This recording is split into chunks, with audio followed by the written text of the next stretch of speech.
Hey, you're talking to Kris from the band Aawks, and you're listening to the Brutally Delicious podcast. One, two, three, four. The Brutally Delicious Podcast. The Brutally Delicious Podcast. The Brutally Delicious Podcast. The Brutally Delicious Podcast. Thanks for joining me. I appreciate it. Hey, thanks for having me, man. Where are you guys located? We're in Barrie, Ontario. Oh, okay. So way up, it's really cold up there now. It's pretty cold. Where are you located? I'm in Richmond, Virginia. Oh, yeah. So it's way colder here than it is. Yeah. It's like it's Celsius, like -2 Celsius, which is Like 30? something like that. Yeah. Okay. Yeah. So that's about what it is here, I guess. So it's not too different. Right. We got snow all over the ground here, too. I don't know Oh, if you no. guys. No snow, thank God. Yeah, I had to get up at 6 this morning and snow blow my driveway. It was fun. Are you near Toronto? We're about 45 minutes north of Toronto. Okay. Sorry, just getting my geographic view who I'm talking to. So let's talk about the band. I don't want to mispronounce this, so help me out. Band is pronounced ox, like the animal. Okay. That's what I was going to say, but I didn't want to butcher it. So thank you. Yeah. For those not familiar with Aawks, can you give us the 2-sentence elevator boardroom pitch? Sure, yeah. We play kind of fuzzy stoner, psych, doom-esque rock. We always joke that it's the sound that your stoner's, uncle or stepdad would listen to in his like old hippie van kind of deal. Nice. So that's a perfect definition. But so Heavy on the Cosmic is due out in maybe. It came out in June. So wait, what's December 2nd then? Am I missing That's something? the vinyl. That's when the vinyl's coming out. Okay. So I'm behind the times and I'm sorry. So now that it's complete and been out since June, what's been the response to it so far? Man, it's been like blowing up way more than I ever thought it would. A lot more response and a good response. So pleasantly surprised by that. Like, of course, you put something out, you never know what the response is going to be, right? So I don't know if you're familiar with the Doom charts, but it's kind of like a bunch of writers, reviewers, people in the know in our genre, and they all contribute. A monthly list of their top 10 or top whatever bands, and it gets compiled. And we ended up getting number 2 for the month of June. Wow. Of like several hundred submissions, which was like mind blowing to me. Like, I got up the morning and the list was released, and I'm like, oh, I'm gonna scroll through the Doom chart and see if we made it. And I just kept scrolling and scrolling, and all of a sudden I'm like, oh, I guess we didn't make it. And then I get to the top, and I'm like, holy, can I swear on this or no? Absolutely, go for it. And holy fuck. It was about like 6:37 in the morning on a Saturday, and I hopped out of bed. It was like Christmas morning, and like came flying in the living room, and I was like, my mind was blown. So it's been great. Yeah, I mean, I guess that's like the ultimate payoff, right? So something you've labored over and written in your bedroom or wherever you're writing connects with somebody, even across the world, has got to be like the ultimate payoff, right? It's like a dream come true. I keep saying, man, it's like, I've been writing for years, and I just never had enough focus and motivation to actually like get it compiled to an album and record it and release it. And now that I've finally done that, it's like, this is what I've always dreamed of, man. Like, this is amazing to connect with people. And so with that being said, though, is there something you want your listeners to walk away from, a takeaway after listening to, the single Space City or Heavy on the Cosmic? I guess ultimately it's like, you're trying to kind of move in some way, like whether it's physically or mentally or spiritually, whatever it is, like when I listen to music, there's that weird, when it connects and it really means something, there's a weird, magical, kind of unexplainable thing that happens where it's like, I just need to keep hearing that. It's like taking a happy drug or like a groovy drug or whatever it is. Right. And so you mentioned that I'm going to interrupt you just real quick while I'm thinking. That's something that stays with you forever, right? So now you listen to that same song 30 years later and you're right back to that spot. Totally. Yeah. Music has this really weird property to it. It's like timeless. It takes you out of the present moment and puts you into a feeling. And I think it actually well, I know for sure that it does do chemical things to your brain, right? Right. So it's like taking a happy pill or whatever it is, you know, if you're listening to metal, taking like something that just makes you want to go and destroy something or whatever, conquer something, whatever it is, right? And for me, it's like when that stuff when those connections happen, which is few and far between, but when it does happen, you're like you just want to savor it, right? Like a Right. yeah, like something amazing. So I hope that happens for a few people in the world, you know, with our stuff. Right. So when you're writing, are you writing all together as a band, or are you writing just yourself? I know you said you work on these songs for so long, and then bringing it to the musicians. Yeah, so with Aawks, I'm doing like 100% of the writing of the material in its initial form, and then I bring that to the band, and then we kind of hash things out in the jam space, like you know, solidify things and stuff over a few different or several different jams and weeks and months after So that. I think that's interesting you say that, because I think that makes it feel more organic and real, because a lot of people are just emailing stuff just because of geographical locations or pandemics or whatever the circumstance. A lot of things are emailed back and forth, and there's never that old school vibe of let's bounce this off each other in a rehearsal room and go, no, that shit doesn't work, or this is fucking killer. Does that make sense? Oh, 100%. Yeah, yeah, yeah.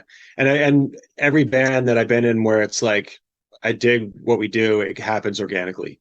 And some of the best things happen in the jam space in the moment. And you're like, okay, let's stop and let's, you know, pull out our phone or some kind of recording device and like get that Right. down. But I So think listeners can feel that too. I think it's very apparent. I agree, 100%. So Um, go ahead. yeah. Damn, I lost my point. Sorry, man. No, that's fine. So I guess in the end, you're not really writing these songs like how they're going to come across on stage. Then you're just writing these songs individually and then worrying about the stage later. It's kind of dependent on the song. Like sometimes a song will just fall into place and it doesn't really change too much from where I've written it on my own. You know, it might be a couple words here and there, and we might, you know, move a piece around or add an extra chorus, like an extra time through the chorus or something, right? Um, but yeah, sometimes the songs are changing like quite a bit from the time they hit the practice floor until they're actually coming out. So I forget what your initial question was now, but That's fine. but yeah, I mean, it's really dependent on the song. Like I would say that the main idea persists lyrically. Like we're not doing too much lyric changes. Right. But it might change key, it might change, we might add like an extra outro, or we might like add a whole intro or a whole middle section or something on the jam room floor. So I feel like doom metal or this kind of fuzzy metal is real good at conveying emotions. So with that being said, when you're writing the lyrics, since you're the primary writer, how much of yourself are you putting into the lyrics? And is there ever a point where you go, holy shit, I shouldn't have done that? Well, I'd say a big part of it I'm putting in. So I work in psychiatry, so and I'm quite a ways into my career now. So it wasn't until about a decade into my career that I realized I kind of went into psychiatry, I think, to figure myself out.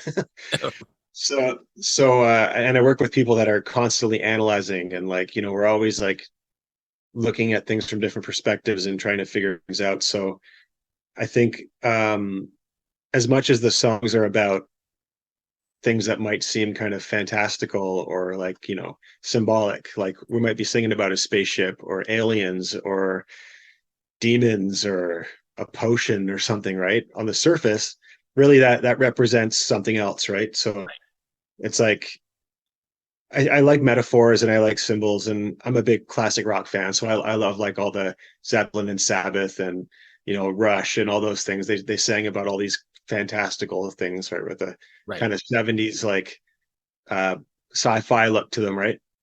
And I really dig that aesthetic. So I think I hide a lot of my whatever I'm working on personally in those symbols. Okay. And it's funny you mentioned those bands, because that's sort of like the late 60s, early 70s, where music was sort of a mirror of what was going on in society. Are you trying to do something like that as well? Because I think inherently in the metal world, it's always been about challenging the status quo or the norms. So yeah, I wouldn't say that I like am writing a lot about issues as much as I am about personal experiences. So for me, it's like about growth and awareness and kind of whatever kind of thing that I've figured out about myself recently. Right. That's like, so it's definitely more ego based and more personal than it is about issues, which I don't know. I mean, there's all sorts of issues I could be writing about, so maybe I'll take that avenue at some point. You've motivated me, inspired me. So when you guys were writing for the record, did you have like a lot of songs that you had to choose from, or did you just write the specific songs that were for the record? It's hard to say because like we've been writing forever. So Bob or Roberto Horizon, he and I have been playing in bands for years. So we formed Aawks, kind of an early incarnation of Aawks back in like 2016, and we just been writing ever since. And we didn't really get into this current kind of style until about 2018, 2019. And then it really happened when our old drummer left, because we were kind of a more fast, bombastic, like almost like hardcore meets like psyche surf rock. Okay. And then our old drummer left, and he was very fast and intense and kind of played a lot. And then our current drummer is very laid back and very much in the pocket and just very solid. And she the way she plays really kind of lends to doing the stuff that we play now. So so I can't remember what the question was again, but I don't remember either. I'm just listening and hearing you explain it is great. Are you planning on taking this out on the road?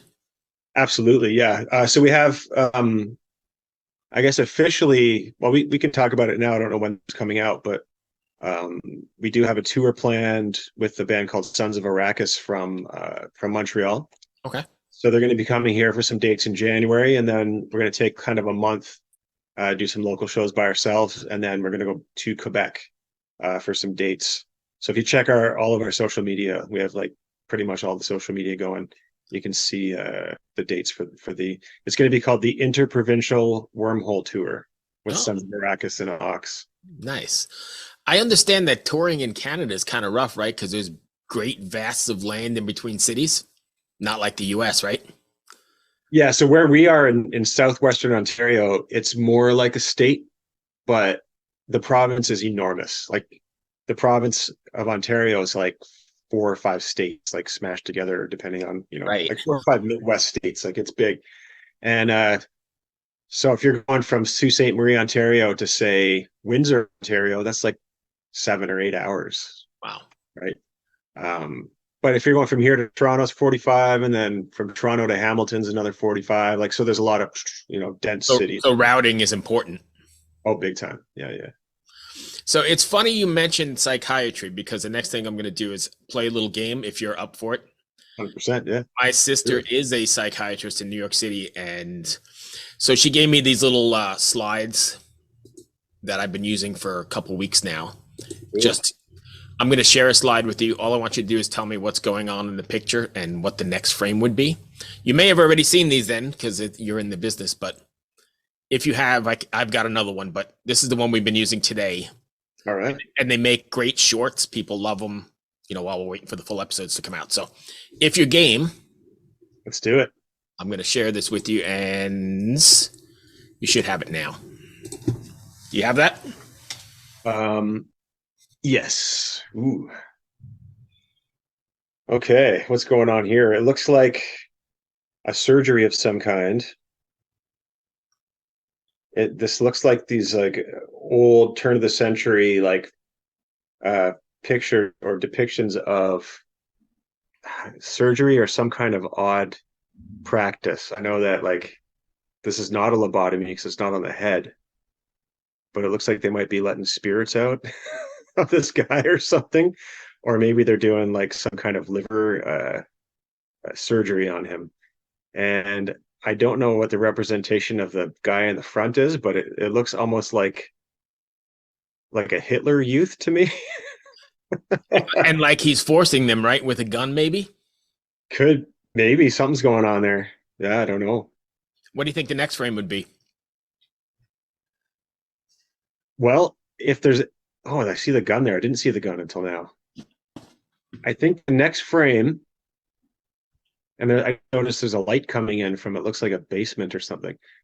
Okay, I'm going to say the next frame will be someone rescuing this poor guy that's on the table. They're going to come smashing in through the door, and they're going to say, "Hey, stop cutting into this guy." Because, oh, you know what? The Hitler Youth thing. I'm going to say this is Nazis doing some stuff. So it's going to be the old US coming in to save the day. Maybe the Brits, maybe the Canadians even. We help too. Could be. Well, cool. Thank you. Hope that wasn't too bad. It makes really good short videos and people love them. Yeah, that's fun. So what else? Where can fans find you if they want to find you? If you can drop your socials, and then what's next between now and the end of the year? Okay, so Instagram we're Aawksband or at Aawksband, I guess. On Twitter, I think we're under Aawks, just Aawks. Okay. Facebook, same thing. If you type in AAWKS, you're pretty much bound to come across all of our socials. We also have www.aawks.ca, which is like Canadian, the Canadian website, Right. thing. Yeah, so and then also we're on Blackthorn Productions. We work closely with them. They're like family to us. So if you do want to pre-order our vinyl, go to Blackthorn Productions. Again, they can be found, just do like a Google search and you'll find all of their socials. Okay. And what are we working on? So yes. Yeah. Between Okay, now and the end of the year. Yeah. So we're going to be recording one song for kind of a special project that I can't reveal too much about. Okay. But keep your ears peeled for that. So end of December, we're going to be recording the song. I'm really excited about it. We have an in-studio performance, coming up December 3rd at Ryfield Studios in Mississauga. We got some shows coming up. End of this month, we got a show with a couple really cool bands. A band from Hamilton called Sun Below, and another band from Toronto called Tumble, which they're mind-blowing players. All of them, they're all great. Right. December 15th, we're playing a show with two really great bands. One called I think they're pronounced Greber or Greber. I've heard anyone pronounce it. Greber. And then a really excellent Barrie band, local band called Indian Handcrafts, who are just like mind-blowing, like phenomenal band. And you guys Indian are fairly busy then. Oh yeah, we're busy, man. Like, yeah, constantly doing stuff. Just going to mention Indian Handcrafts have a beer coming out, so it's really cool. This is a kind of a celebration of that beer coming out that day. Oh, sweet. And It's then good to yeah, keep busy. yeah, and then January, like things take off even more. So Cool. I hope that wasn't too bad. Did I miss anything you want to cover? I don't think so. Yeah, we got the vinyl in there, right? Did I say? Yeah, pre-order the absolutely. vinyl? And Yeah. that's December 2nd. That'll be December 2nd that it comes physically available. Right. Yes. Pre-order now. Correct. Yeah. Thank you, my friend. I appreciate your time. Yeah, man. You too. All right. Be well. You too. Take it Cheers. easy. Eh? Good luck. Thanks, man. You too. Bye.